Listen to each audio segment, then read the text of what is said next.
Welcome back to A Warrior Spirit, where the inner warrior shines in their light. Today, I'm doing something a little different. I'm sharing my own journey and my own story. I've done this in snippets throughout my um, career, but I'm doing it with intention to share some of my life and what I've overcome in order to get to where I've been. And I know that some of my family who hears this part of my story may not have known parts of it. Some may um, be um, hurt by some of the things I say or share. And I apologize up front for any of that. It's not intended for any of that. It's intended to share my alchemist journey and the path that I've been on. Um, Today, when this airs, I will be 59 years old. Today will be March 6th, my birthday. And for the first time in my entire life, I feel like I'm living my own life. I have had a very tumultuous start and upbringing. When I was born in Minneapolis, my parents weren't exactly in love with each other and didn't really get along with each other. And my childhood was filled with a lot of angst and trauma. My first memories of childhood center around my biological father hitting my mother, my biological father pointing a gun at her and pulling the trigger. Luckily, the chamber was empty. But oddly enough, I never recall a single time where he abused my sister or I. Um, what I do recall is often the abuse my mother uh, laid upon us. When you grow up in that environment or grow up in that chaos, you kind of think that it's normal. And by today's standards, it would actually be considered child abuse.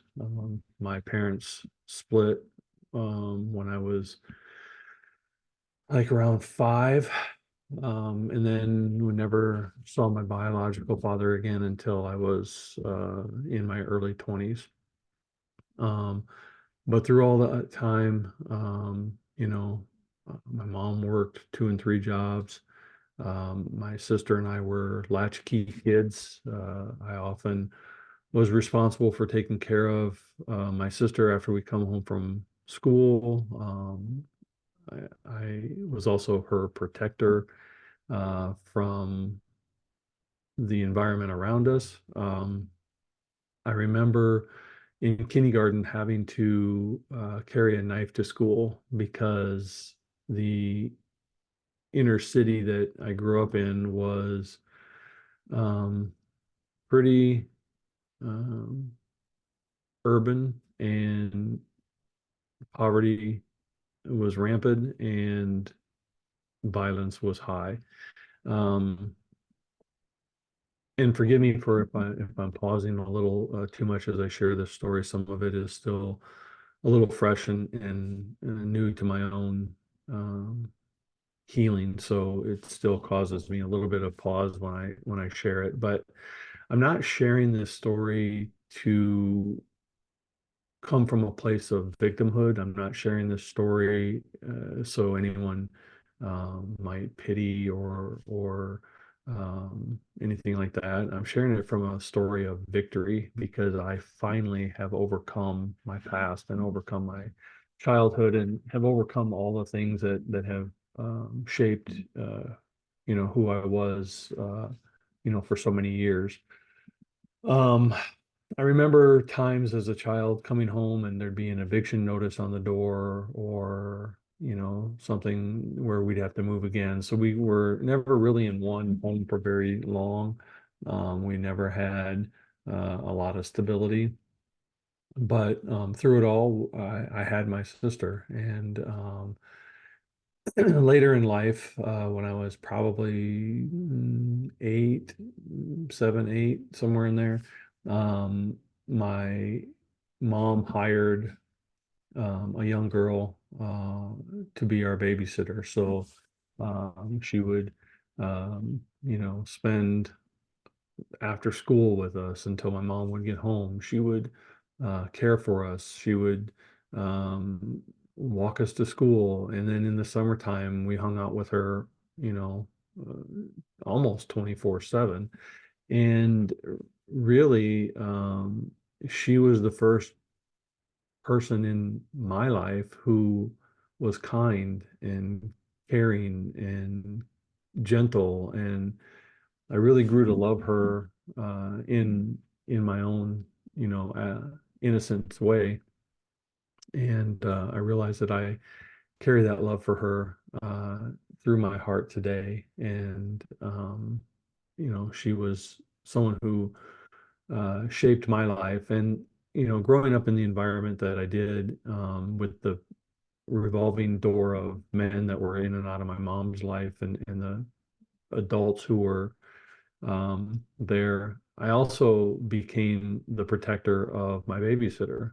There was several instances where these gentlemen would try to harm my babysitter. And even as a young boy, 8, 9 years old, I stepped in and you know stopped whatever was about to transpire. So um, I know she and I have talked recently, and she is grateful for my part in her life, and I'm extremely grateful in her part in mine. But then when I was about 9 or 10, my mom met a new man. He was vastly different from any of the other men that were in her life. He was kind and considerate and loving, and um, my mom ended up marrying him. And he already had 3 children of his own, but he took my sister and I in as if we were his own, and he always treated us as his own. And then eventually he adopted us. And I remember his name is Larry Snow. Um, and he forever will be my father in my heart. Never treated us as stepchildren, always treated us as his own. And I remember we became snow on the first day of summer in 1976. So it's an easy date for me to remember. And he is one of the only heroes I've ever had in my life. He taught integrity, he taught compassion, he taught love unconditionally. Um, Most of my lessons in my life that I still hold true came from my dad, and he passed away a few years ago, but he forever is still in my heart, and someone that I want to have his legacy continue to grow. But even in spite of moving to Iowa out of the inner city, life was still full of chaos. My mom was still full of anger and rage, and still had a lot of uh, violent ways of disciplining. I remember one time I was at my grandfather's house, and was doing something probably that I shouldn't have been. And she came down to the basement, and on her way down, my grandfather had a bullwhip hanging on the wall. And on the way down, my mother grabbed that bullwhip and actually snapped it on me. So I learned at that moment, you run towards the whip, not away from it, because it hurts less. But anyway, those were still some of the issues that I was growing up with. I don't remember. I don't remember a single time where my mom. just hugged me and said, I love you. Now, today, she always says how proud she is of me and how she always knew I could do anything I wanted to and I would be, whatever I wanted to be. But growing up, I never had that recollection or that, and maybe she did, I don't know, but I remember more of the punishments than I ever do the hugs and the love. So, but I remember my father hugging us always and telling us he loved us, and always felt that from him. So it was quite a different style of parenting for sure. Um, as a child, my grandfather, he was an army man, military man, very strict Catholic. So life in his house was very rigid, very matter of fact, very cold. And he was a construction worker when he got home from the service. So he was very uh, of that manly man type of ilk. And when I was, I don't know, 4, I guess, my uncle, who was 15 at the time, he was helping my grandfather on the construction. Um, at the yard. They were having to put away some of the heavy machinery and some of the equipment, and my uncle climbed underneath one of the bobcats to release the ice from it so that they could put it away. And something triggered the mechanism to come down on him. And although it didn't crush him, his death certificate says that he died of fear. So his heart just stopped. He was so afraid of what was transpiring while he was under there and that mechanism coming down that he died of fear. And um, this kind of tore the family apart as well. My mom has a couple sisters, and then my uncle was the only boy. And now at age 15, he was no longer with us. And my mom kind of, some would say, lost her mind and went crazy. I know it was an emotional trauma that she's never really recovered from. I know it was an emotional trauma that my grandparents never really recovered from. And the sad part about this story for me, other than the fact that he was my buddy and my idol growing up, um, and at age 4, I used to shadow him around everywhere. But the hard part for me growing up after that is that I looked identical to my uncle. As a matter of fact, in my high school um, graduation picture, if you put his photo next to my photo, uh, everything is the same. The way the hair was worn, the shadowing of the photo, the suits. The only thing that was different was the clothes and the material that the suits were made out of. And that picture, my grandfather and my grandmother wouldn't even accept. I tried to give my grandparents a photo, my high school photo, and they wouldn't accept it because I looked so much like my uncle that it was too traumatic for them to have in the house. So my relationship with my grandparents wasn't much better than my relationship with my mother. And as a matter of fact, when I was, I don't know, about 18 years old, 19, somewhere in there, right after high school, I had a chance to move away from the small town in Iowa that I grew up in. And I was in sales at the time. I was selling, I think at the time I was selling home fire equipment, whole house protection for families. And I was making pretty good money. I was doing well for a, early late teenager, early 20s. And when I was going to move away, I wanted to um, go make amends with my grandfather because earlier in my career, he had asked me when I was going to get a real job. And that really really pissed me off because I was making more than he ever did.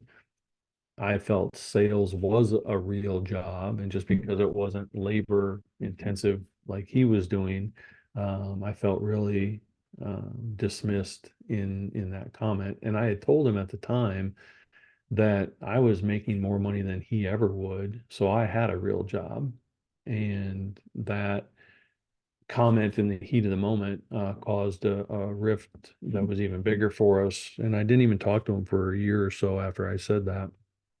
But when I went to take this out of state sales job, I went to um, make amends with my grandfather because I knew that I'd probably never see him again if I was moving away and he was getting older.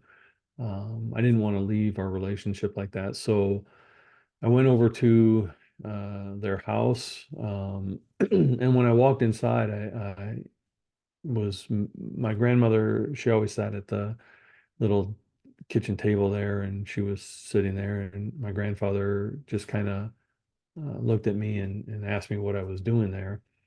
And I told him that, I was leaving the state, that I was going to be moving away, and that I just wanted to um, say I'm sorry and mend our relationship. And I stuck out my hand to shake his hand, and my grandfather just looked at me and turned and walked away. He never shook my hand, never accepted my apology, never said anything. And I looked at my grandmother and said, Grandma, I'm sorry I tried. And, I wish you both well. And walked out the door, and I never really saw them again until they were, um, well, I never really saw my grandfather again until dementia took over and he didn't really know who I was. And um, never saw my grandmother again until she was um, almost ready to leave this earth as well. So, needless to say, for 40 plus years, I never even went to their gravesite. Um, I didn't feel a connection to them. I never felt a reason to go even visit. So, um, but eventually I moved away, and I found myself moving every couple of years. I would literally throw a dart at a map, and wherever it would land, I would move. Um, and what I realized is that I wasn't really moving just to move. I was moving to run from myself and run from the inner demons that I was still battling. And um, throughout my life, in my early 20s, there was a couple of attempts at suicide. Um, One was with some pills, and one was with actually just almost driving head on into oncoming traffic. I turned the wheel slightly uh, and then turned it back because I didn't want to devastate somebody else's life by trying to take my own. Um, but um, when I was in my mid 20s, I was living uh, in Kansas. I had met a girl um, that lived there. She had a couple young boys, and fell in love with her and was wanting to make a home with her. So we were going to move out of Kansas, and we were going to go to Texas. And I went ahead to um, prepare our life together, and got a job, got an apartment, was getting ready for her to come live with me. And I got a phone call that said that she had been in a car accident, and she was in a coma in the hospital. And my whole world crumbled once again. And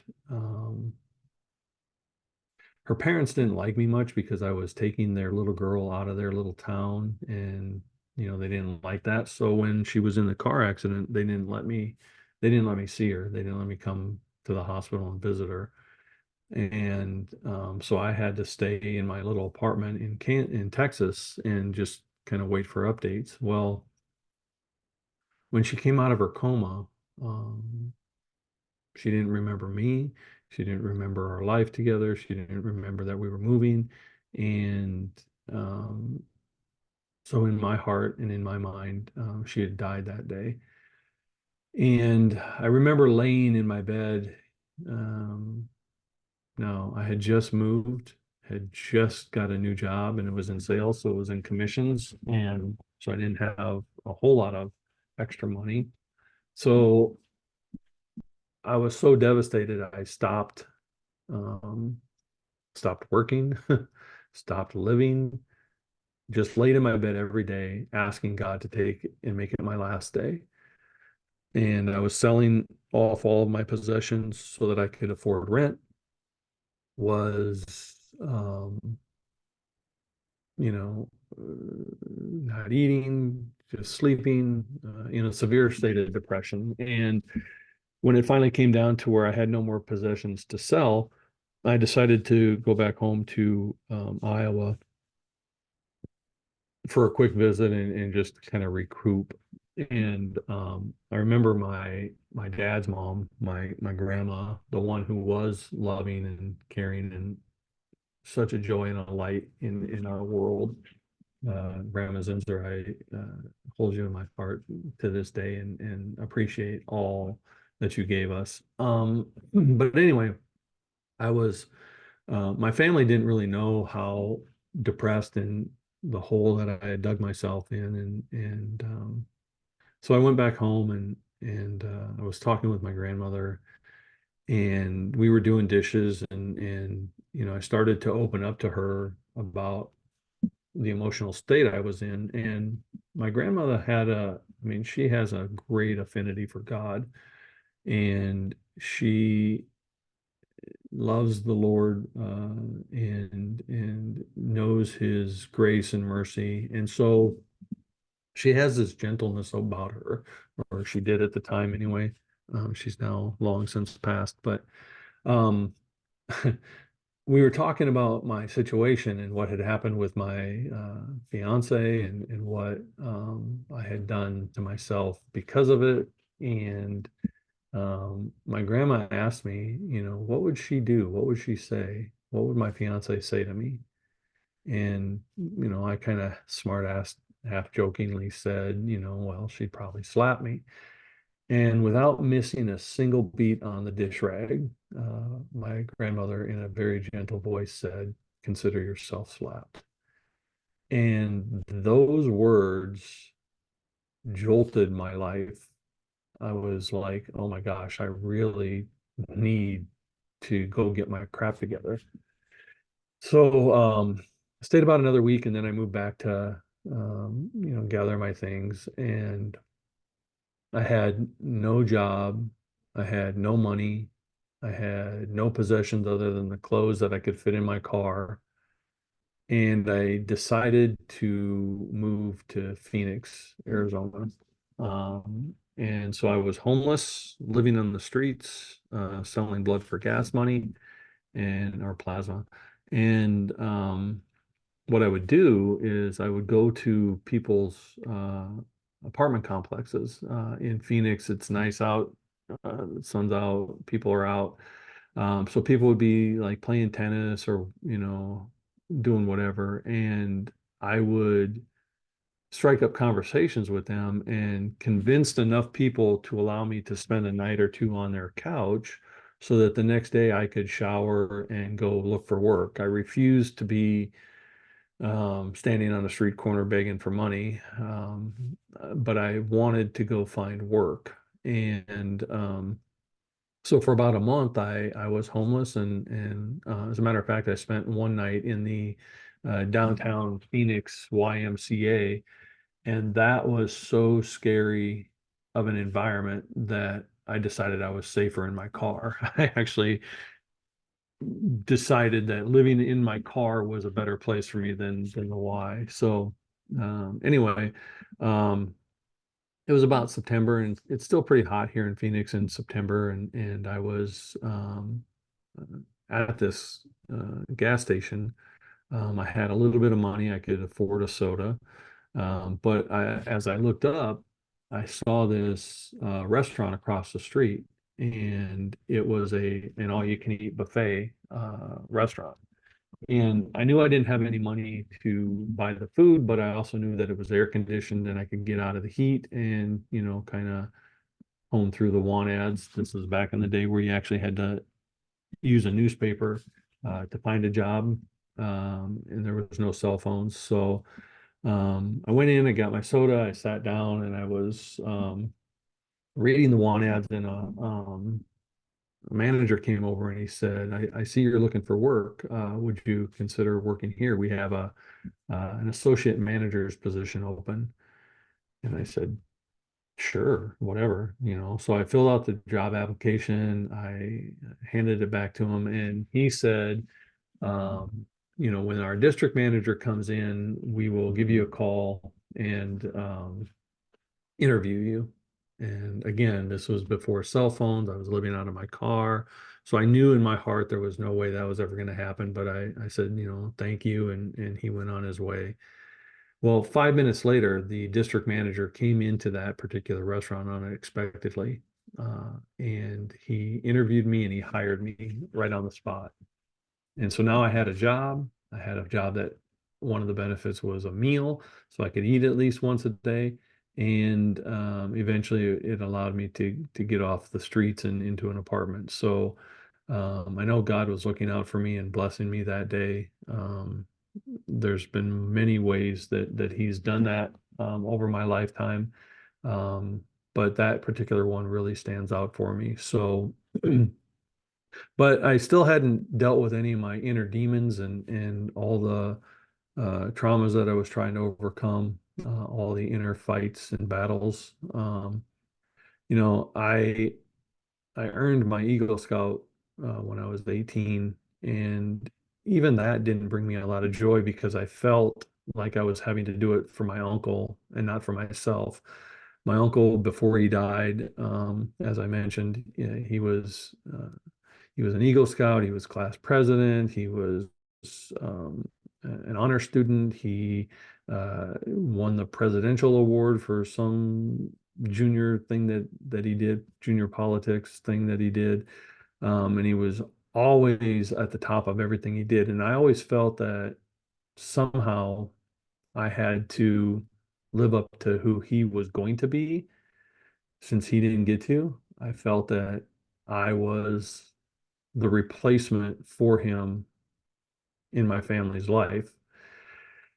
And so between that and the trauma with my mother and all the fights that I used to get into, I mean, growing up in Iowa, I was smaller than any of the farm kids, and all the farm kids wanted to, prove how tough they were. So every single year from the time I was in kindergarten until probably 2 years after high school, I was in a fight at least once per year. And the funny thing is, those kids fought just to fight. I fought to survive, which is a very different fighting style and mentality when you're in the fight. So even though I used to get picked on and get beat up, I rarely lost a fight because when you fight from crazy, it's hard to hard to win for that.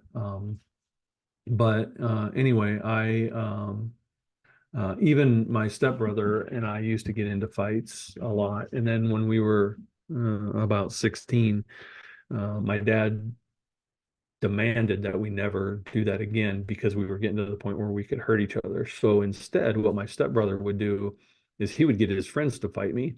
I'd be at the roller rink, and before I knew it, I was outside fighting some kid that my stepbrother had,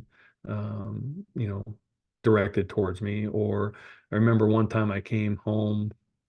I forget where I was, but I came home and my stepbrother and a couple of his friends were sitting at the table, and I remember hearing him say, there he is, go get him. And the next thing I know, I'm out on the front lawn fighting one of my brother's friends for no apparent reason other than the fact that I just existed. but that was kind of the life that I grew up in. And so, I always led this angry life, trying to be someone I wasn't, but someone I wanted to be. And just always this duality in my world. I had an inner rage and an outer calm. Straight A B student, honor student, Eagle Scout, top of my work environment wherever I went, always in the top 2 or 3% of performance, but never really truly living my own life. And um, so I went through this for the last 58 years.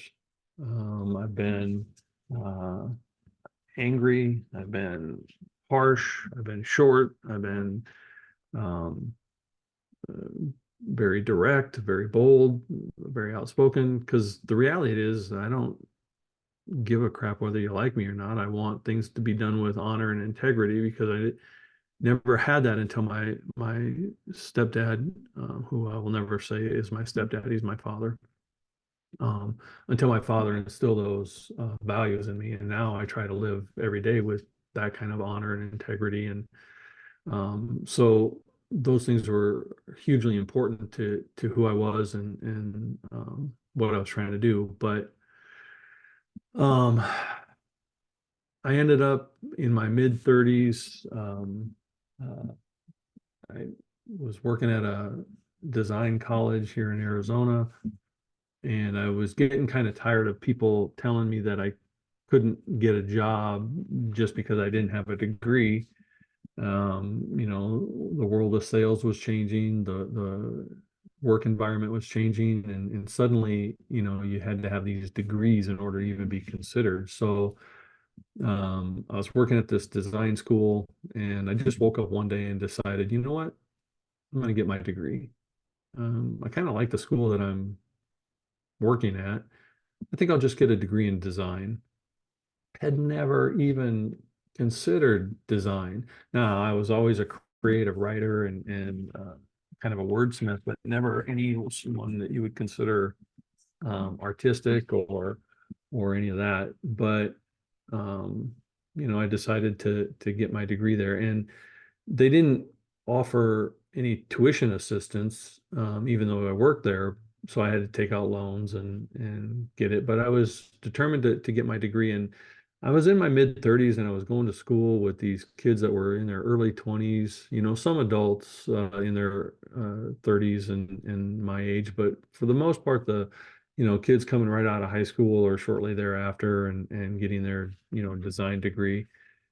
And these kids had more talent in their finger than I had in my entire body, but they didn't have my heart and they didn't have my determination. And I actually ended up third in my class. Now, why? Because I wanted it more. I outworked them. I was willing to sacrifice time and effort, So I was going to school full time, I was working full time, and I met this girl. Um, she's someone that I probably in a healthy mental state would never have even dated, let alone married. She had 3 kids, and I had the blueprint for how to treat kids that weren't yours. So, I embraced them as my own. I never called them my stepchildren. I always called them my own. Had a affinity to be a dad all my life. So now I had a wife and some kids, and I was going to school full time, working full time. But I still had this underlying anger and this underlying trauma that I had quote unquote dealt with by acknowledging that I had it and thinking that I was managing it, but it was still an undertone to my life. And so my relationship with the kids didn't go well. My relationship with my ex-wife didn't go well, and the only good thing I got out of it was my daughter. She's She was 2 when I came into her life. She's 25 now, and she will forever be my daughter. So, looking back in hindsight, I always say that I was there for her, not for the marriage. And I am blessed that I have this amazing daughter in my life. But after about 7 years, my daughter's mom and I divorced. I moved away from Minnesota because I couldn't handle being in the same environment as she was. So moved back to Arizona because it was comfortable and someplace I knew, and I had a few friends here. Um, and during that time, um, I started working at a university here. I was helping people get their doctorate degree, and I was their advisor and their counselor. And I started off as their enrollment uh, advisor, but then their uh, counselor as they got through the program. So I was working at this college, and again, I was almost 50 at this time, and I thought, "Hmm, I think I'll get another degree. I think I'll get my master's degree." I always like the way human brain works, and I like the philosophy of the human mind. So I think I'll get a degree in psychology. And again, I had no prior inkling of that field, but I worked my ass off, was a straight A student, um, would have finished with a 4.0, but I intentionally didn't turn in one assignment because it was a battle for my own mind to I'm a perfectionist at heart, and things need to be done on time and in the right way. And I was busting my ass, and I had to have this battle with myself. This particular paper isn't going to make or break my college degree. This particular paper isn't going to determine whether I have a master's degree in psychology or not. But what this paper will determine is whether I'm okay with getting a B, and proving to myself that I didn't need the A and was okay with the B was a more important aspect to that class than the grade itself. So I fought myself all the way up to the last minute of the deadline. I had the paper written, but I fought all the way up to the last minute of the deadline. Do I submit it? Do I not submit it? Do I submit it? Do I not submit it? And the paper sat on my desk unsubmitted, and the deadline passed. And I got a B instead of an A, and I was okay with that. So my piece at good being good enough, not having to be perfect, uh, helped change a lot of the rest of my life. And it was a good experiment for myself. Um, but as I was getting this degree, I met another woman. This woman was kind and compassionate and loving and caring, and something that I had never had in my entire life. She loved me unconditionally, and she loved me for me. And I was fortunate enough that she not only went out on one date with me, but on two. And we have been together for over 9 years, going on 10 years now. And she is absolutely the most um, best gift that I've ever received. The grace of God gives me life to have her. But again, I was still living this duality and this inner rage. And so this is where my alchemist journey comes in. Um, Last year, I was called by a friend of mine. He had this project up in Minnesota where he lives, and he called me to ask me if I'd come help him with it. And it would require me moving to Minnesota for a short period of time. which turned out to be a long period of time, 9 months. And so I had to be away from my wife and my family and the things that I knew in Arizona. And I agreed to go help him with this project. What I didn't know was the change internally that this time was going to present.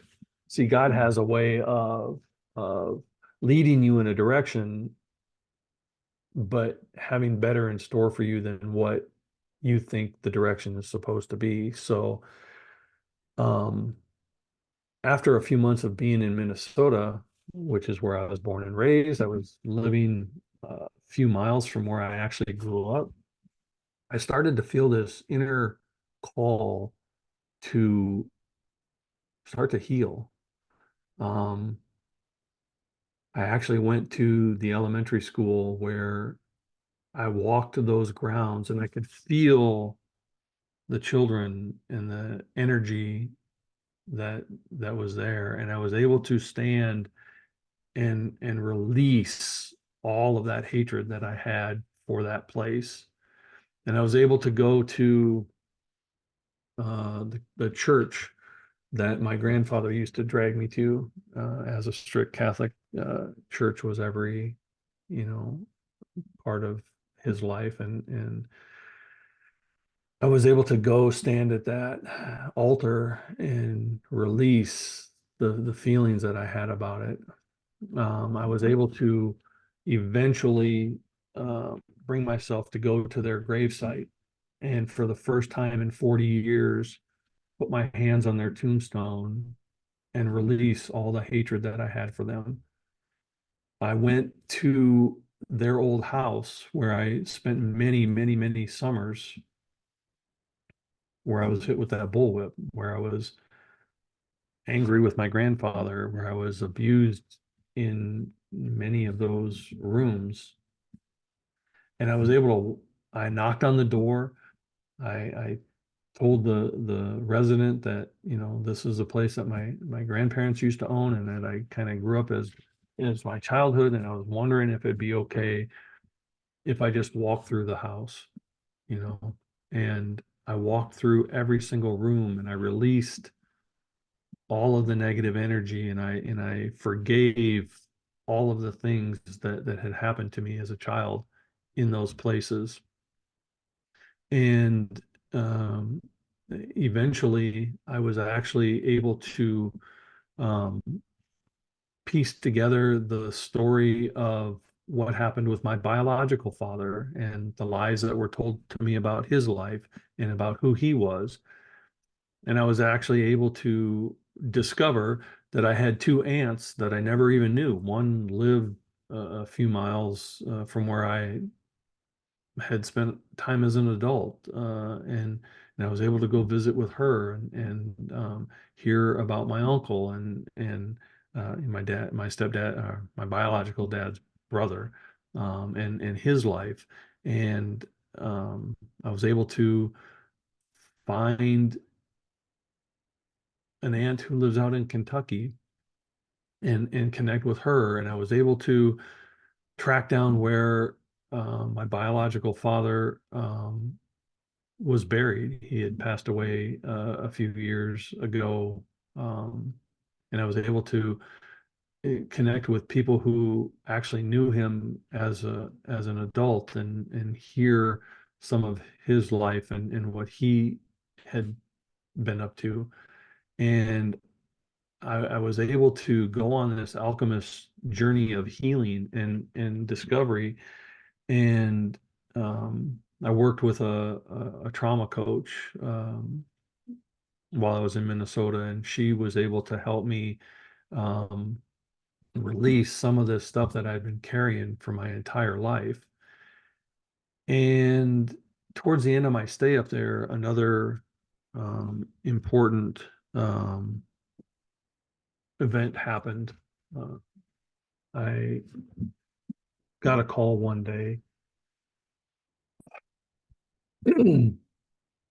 and the voice on the other end was from someone I'd never heard of, never knew. But they said that my daughter was in the hospital and she had tried to kill herself. And that is a call that you, as a parent, never want to have happen. Now, as someone who has attempted suicide several times, I knew the pain that comes with that. And being someone who has always tried to be a positive influence in my daughter's life and give her hope and give her support and give her encouragement, um, to hear that she had tried to take her own life was a huge blow to who I thought I was as a person. And what made the situation even worse is how I handled that situation. Because in my mind, I had sacrificed my entire life because I've never had biological children, but I have loved her as my own without reproach her entire life. And what that phone call did was make me feel that everything I had sacrificed had just been shit on. That everything that my wife, who has been like a true mother to her, um, everything that my wife did for her had been dismissed and shit on. And it really brought some anger that I thought I had dealt with back up to the surface. And when I spoke with my daughter about after she got out of the hospital, you know, why didn't you reach out to us? Why didn't you let us know that you were in such a bad place? And my daughter has had a very traumatic life. Her story is on a warrior spirit. She's shared it openly. After I divorced her mother, she was sexually abused by her mother's um, next husband as well as her mother.